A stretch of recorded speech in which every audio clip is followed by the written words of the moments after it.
Hai guys, balik lagi bareng gue Billy. Nah, gimana? Udah pada dipraktekin belum tips-tips seputar beritain Injil dari gue kemarin?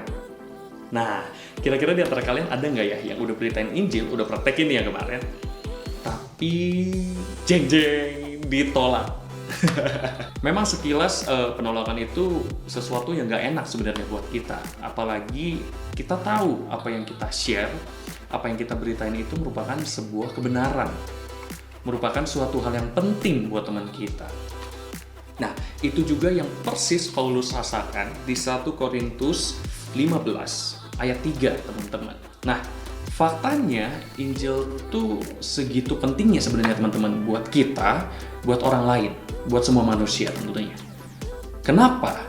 Karena Injil itu menentukan apakah di masa yang akan datang kita akan hidup bersama Allah di kekekalan, di surga, atau kita akan hidup terpisah dengan Allah selama-lamanya. Sedangkan keterpisahan dengan Allah itu digambarkan sebagai sesuatu yang sangat menyedihkan dan penuh sengsara. Itu yang ditulis di Matius 8 ayat 11 sampai 12, teman-teman. Jadi, waktu seseorang menolak Injil, sebenarnya dia bukan sedang menolak kita loh, teman-teman. Tapi dia sedang menolak kerajaan Allah. Faktanya, kalian tahu nggak? Bukan kita doang lah yang ditolak. Tuhan Yesus pun pernah ditolak di pelayanannya, teman-teman.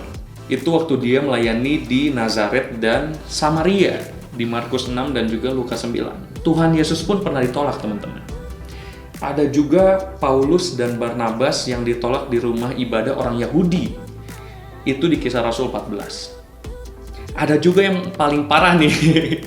Stefanus yang dilempari batu karena beritain Injil. Itu di Kisah Rasul 7. Bukan bermaksud untuk menakuti kalian, teman-teman. Tapi faktanya penolakan akan Injil itu memang akan selalu ada. Baik dari dulu bahkan sampai sekarang. Tapi jangan jadiin itu alasan buat kita menyerah dong beritain Injil. Nah, coba kita contoh apa yang para rasul lakukan waktu mereka ditolak, teman-teman. Dulu di Kisah 4 ayat 31, Kisah Rasul 4 ayat 31 dibilang kalau mereka ini para rasul tetap beritain Injil meski ditolak karena mereka dipenuhi Roh Kudus.